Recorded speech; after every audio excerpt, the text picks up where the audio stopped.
Coffee with the Editor is proudly brought to you by IRZ and the Naledi Group of companies, which includes Naledi Ring Rollers, Composite Brake Components, and Naledi Foundries.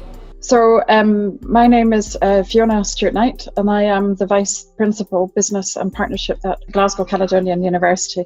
And it's lovely to talk to Railways Africa this morning. Fantastic. Yes, thank you so much for joining us for Coffee with the Editor. We briefly had a pre-chat last week, and you guys are doing some really astounding things in partnership with Transnet and the University of Johannesburg. Yes, that's right. So for many years we've been running a BSc, a Bachelor of Science in Railway Operations Management for Transnet Freight Rail. And the purpose of that programme really is to give people an opportunity within the business to qualify in a railway specific discipline, and to gradually build a population of operators from middle to senior management right up to executive management who have fundamental principles of how to understand and how to run a railway. That programme has been very successful. Several hundred employees have been through the programme. And really, I think what makes the programme work from the outset is the strategic partnership between the different entities. So it's a little bit complicated. There are four partners. GCU, Glasgow Caledonian University, is the lead academic partner, having already established the programme with one of our other partners, the Institution of Railway Operators in the UK. The University of Johannesburg's Department of Transport and Supply Chain Management is our third partner, and the client of all of the other three is Transnet Freight Rail's School of Rail. So I would say that from the beginning we've had a highly collaborative, co-creative approach to the curriculum, the mode of delivery, the recruitment and selection process in terms of entry and admissions into the programme.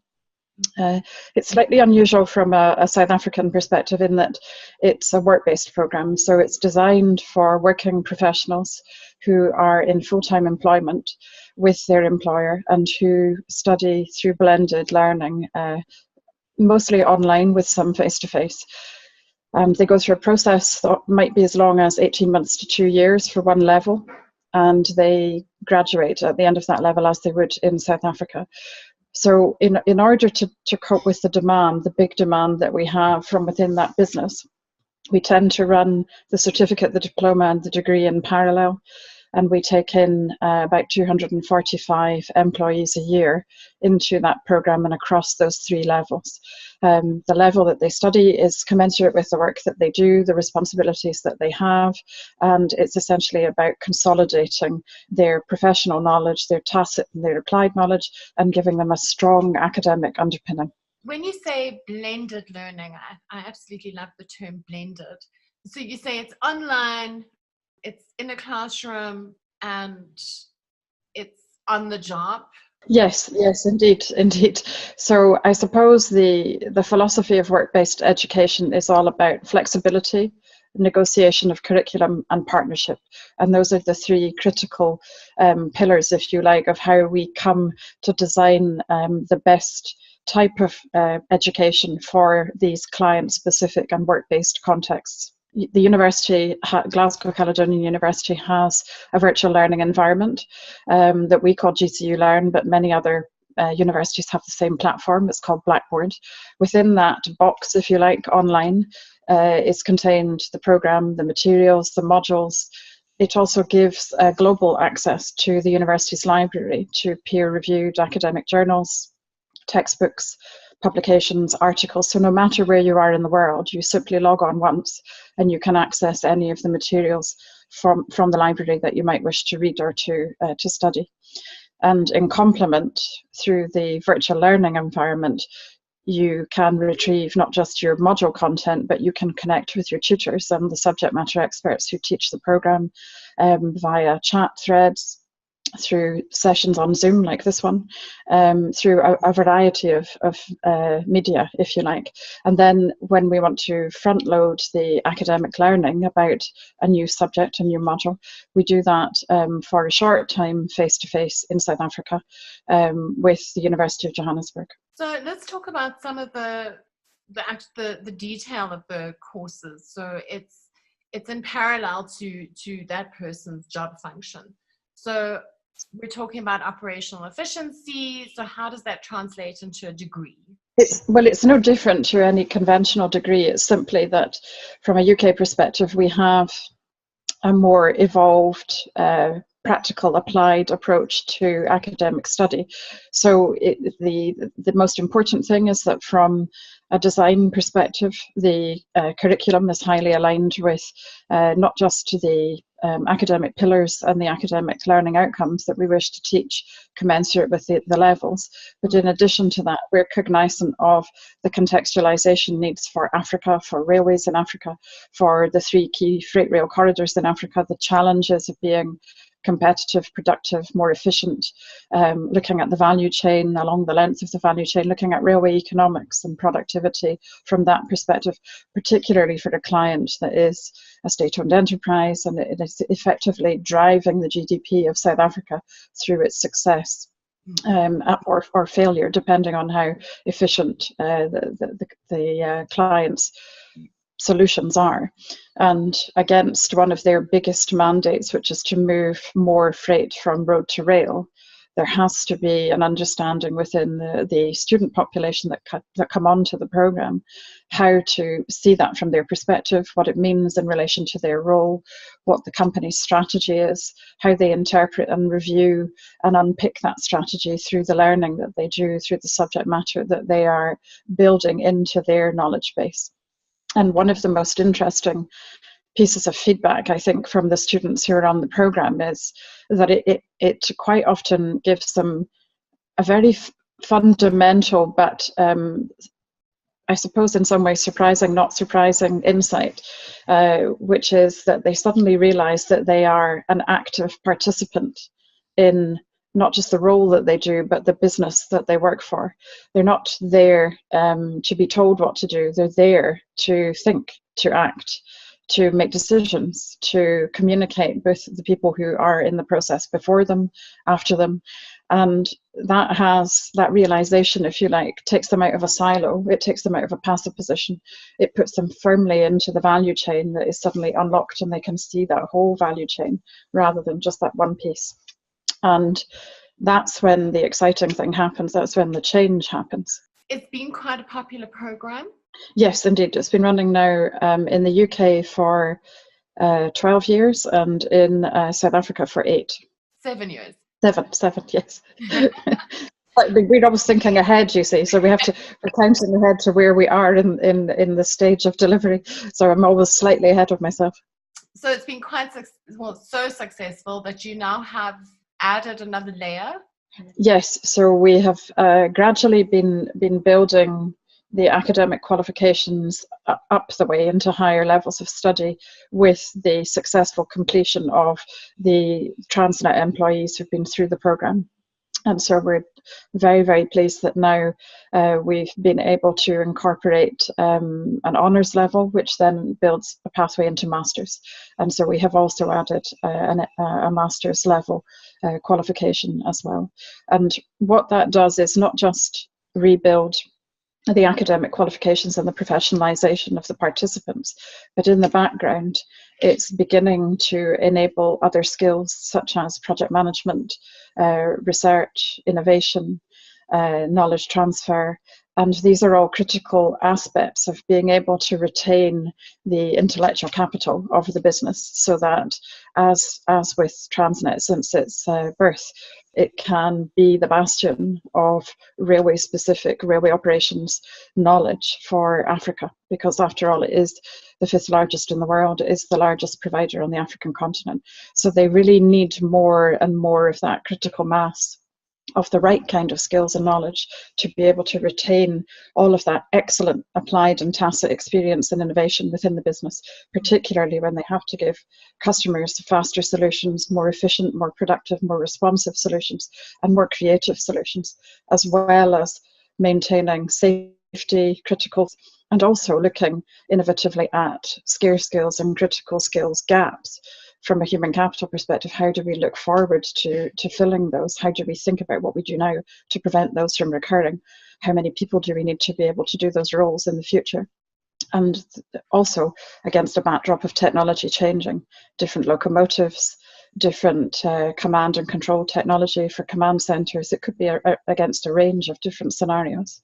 But I think that the programme has become a way of consolidating learning from the field and bringing projects to another space where they can be critically viewed, evaluated, people get time to reflect.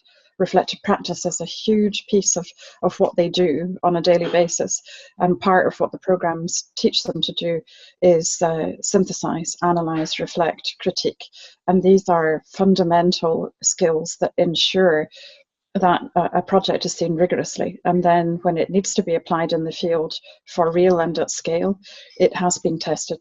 And the future of the contract that you have with Transnet and your partners here? Well, I mean, we love working together. We hope that it will continue.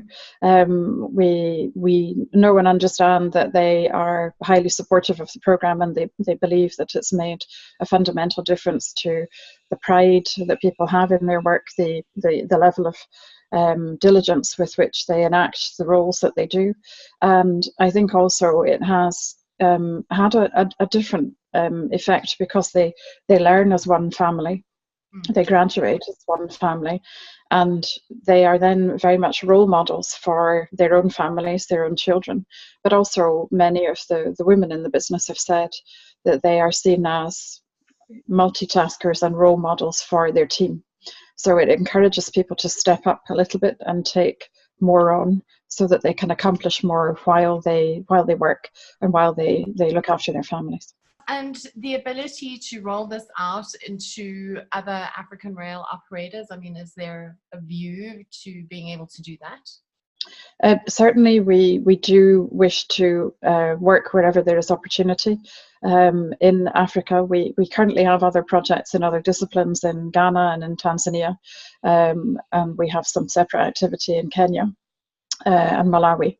But for rail, yes, absolutely. I think Transnet will probably be a critical partner in that because they have the connections across the key freight rail corridors. And I think the other important aspect to understand there is that quite often Transnet is so much bigger than any of the other rail operators in Africa that the volume of people available to study or in need of the same qualification may not be of the same scale. So partnership again will come into play, and collaboration. And collaboration in that context is really critical because of the operating practices across the key freight rail corridors and best practice being consolidated, consistent practice from one country to the next as the main lines cross the different countries and boundaries in Africa. So I think absolutely a resounding yes. Where the key freight rail corridors are not connected to Transnet, it may be that separate projects have to manifest, but certainly we're also looking at Southeast Asia as well, Malaysia in particular, where we know there are huge infrastructure and capital infrastructure projects in play at the moment, and that rail is a key feature of those. What are the additional academic tutor kind of services that are possibly seen as a value add to what you're doing now? So we've worked really quite comprehensively to try and understand the country specific needs, if you like, of each type of client that we have, and they do vary dramatically depending upon the school system of each country that we operate in, legacy issues that result from that school system, and even from how people learn at work. There can be a number of things that contribute. In South Africa, we've had to look very closely at assumptions around prior learning particularly because gaps can exist where there hasn't been a consistent experience of high school education, for example. I think that areas like maths and reflective practice particularly can cause challenges. So from a reflective practice point of view, and even in an academic skills point of view, we want and need people to be able to read, research, comprehend, synthesize, analyze, reflect.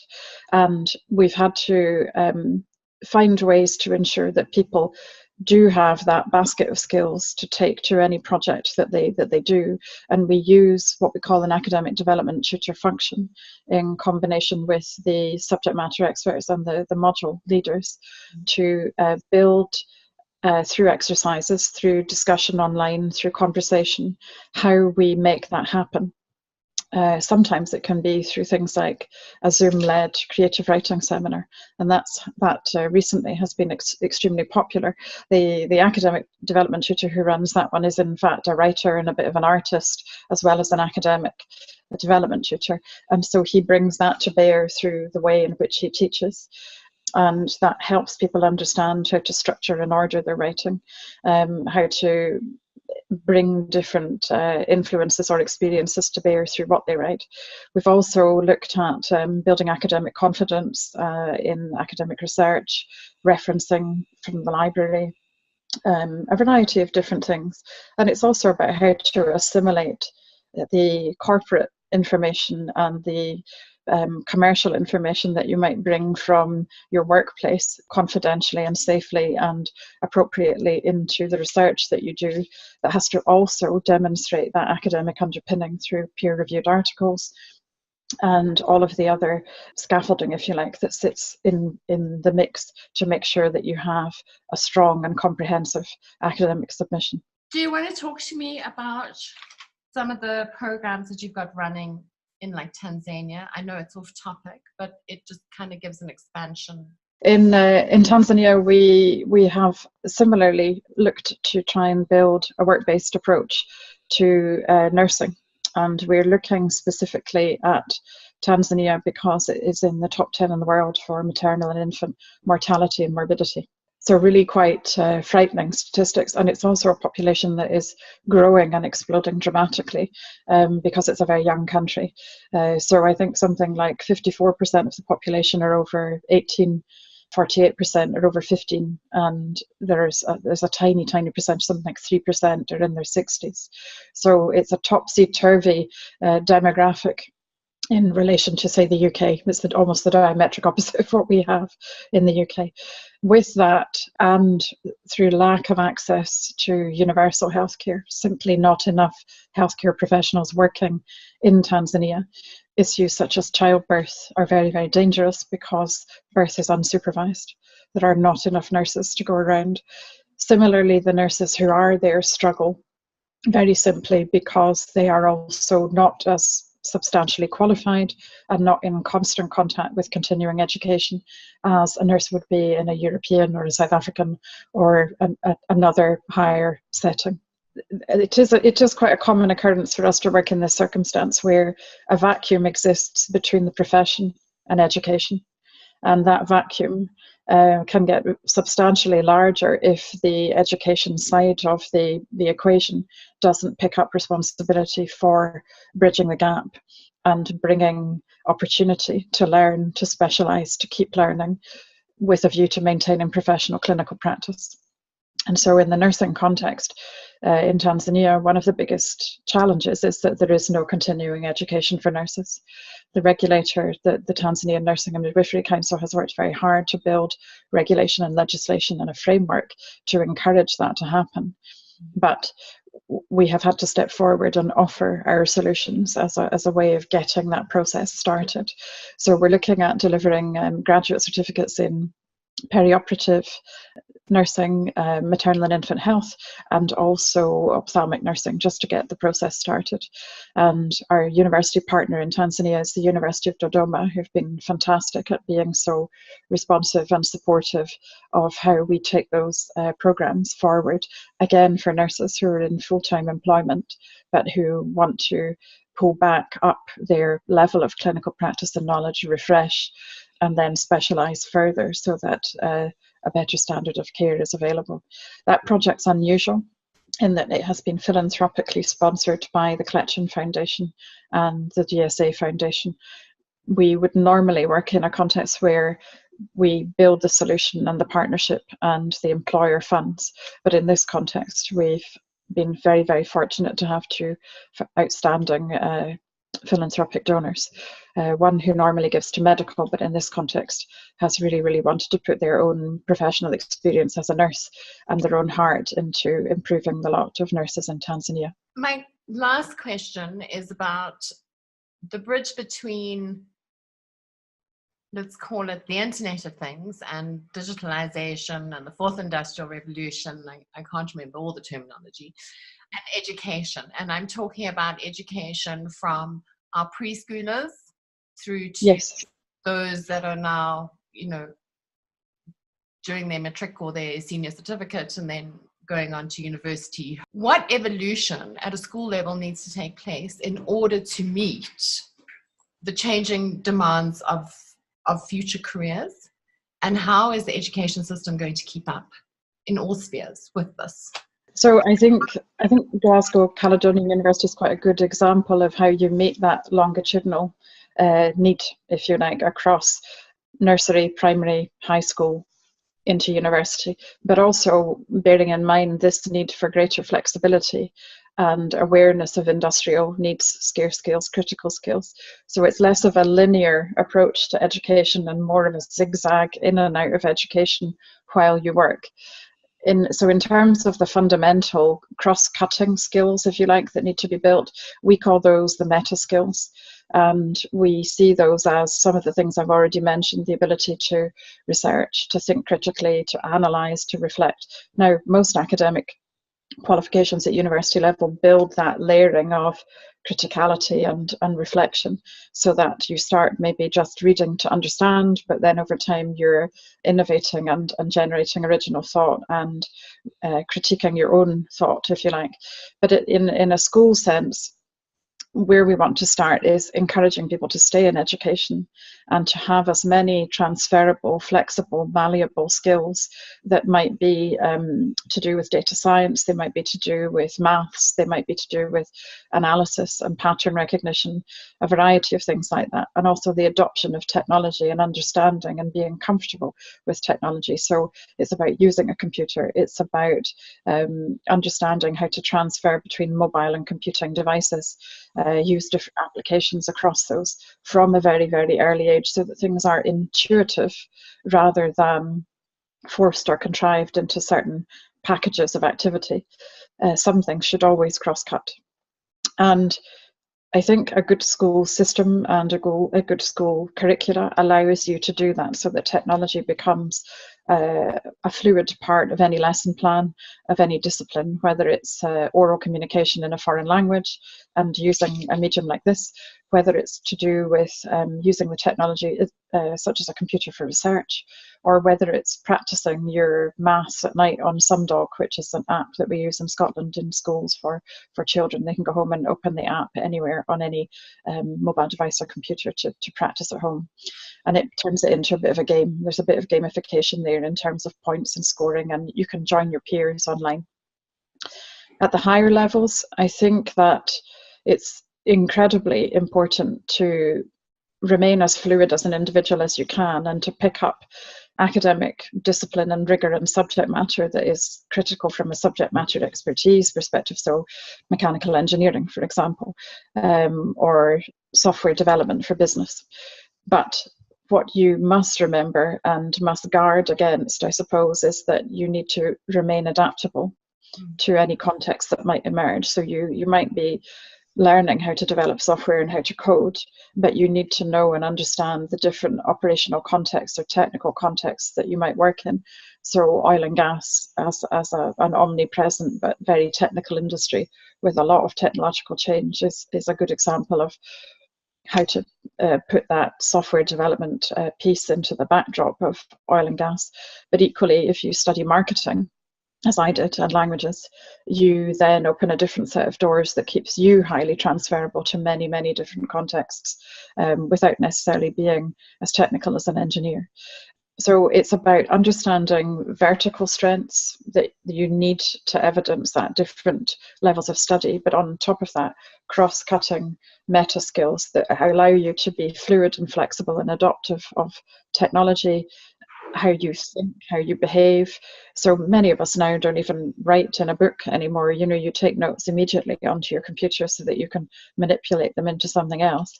But equally, I've recently started playing around, because I'm always time starved, I've started playing around with how to activate the dictaphone on my Mac, and even accessibility on your phone. You know, if you unlock all the accessibility functions of your mobile or your computer, suddenly you can do text to speech, and you can listen to a PDF while you're driving the car. You can highlight certain paragraphs and it will just repeat it to help you learn that or absorb it until you're happy. You can speak your emails and your dictaphone will unlock and put it into the application that you've chosen to open. You do have comedy moments. I did have Netflix opening in the, I had Netflix on and Netflix managed to open the dictaphone and then it was searching for something on the internet. So these comedy things do happen now and again, but I think it's about how to be more efficient, more mobile, more fluid. One of the great projects that the university has that works across that spectrum of nursery through to adulthood, it's called the Caledonian Club, and we start at nursery level in schools across the city of Glasgow with a view to trying to keep those children hooked and interested in education. We work with the children, we work with their families and their carers, and we make them part of the university community right up until they decide to leave school. It encourages more of them to study rather than to give up early. And we've also had examples of parents going into higher education who hadn't previously been to university because they've had their eyes opened, if you like, to the possibilities and the opportunity that it has for their career and their reskilling to then make them more financially independent. And through that programme so far, we've helped over 30,000 children and over 3,000 families. And because we have a campus in London, we run a variation of that project in London. In New York, where another campus is situated, we have some other comparable projects. But the mothership, if you like, is the Caledonian Club in Glasgow. And you probably know one of its biggest donors just now, Sir Alex Ferguson of Manchester United fame. He's a huge supporter of the project. Actually, do you know, on the matter of health, I completely forgot to mention that we support Transnet's Phelophepa train. We have, since we started delivering the rail operations programme, worked to connect our common good mission with Transnet's corporate and social responsibility mission and agenda. And GCU is the #1 in the UK for optometry and vision sciences. So we have huge strengths and good students in that area. And I built a partnership with the healthcare portfolio manager within Transnet, to the Transnet Foundation, to be able to volunteer our students once a year for 2 weeks at a time to compensate for the gaps they had in their schedule for treatment and clinics when South African students were sitting their exams. So there can be a big dip in our summer, but your winter, where people have a lot of downtime to go and sit exams and to study. So we fill the gaps in the schedule, which then saves money and need for payment of locums, if you like, to ensure that the clinics keep running, the patients continue to be seen. So I think we're now up to over 200 GCU optometry students having volunteered on the train. We typically send between 37 and 50 per year.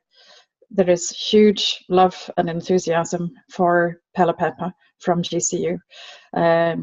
Some students have been back more than once to assist because they're so dedicated.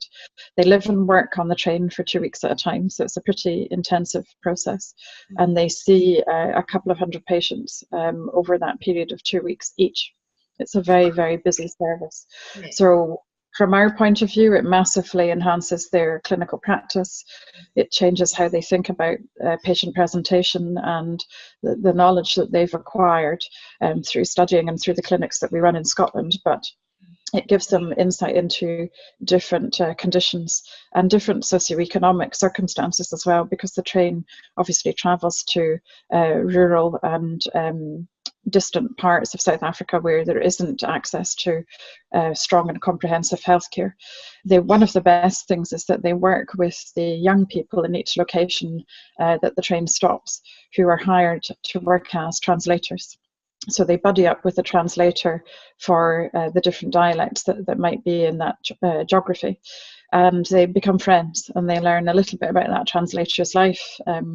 Sometimes they have a braai together at certain nights on the train. There's a lot of Monopoly and cards very late into the evening, I think, but they love the patients, they love the experience, they really value the difference that it makes to their clinical practice. And I think in many cases it changes their lives, because it changes how they think about the world.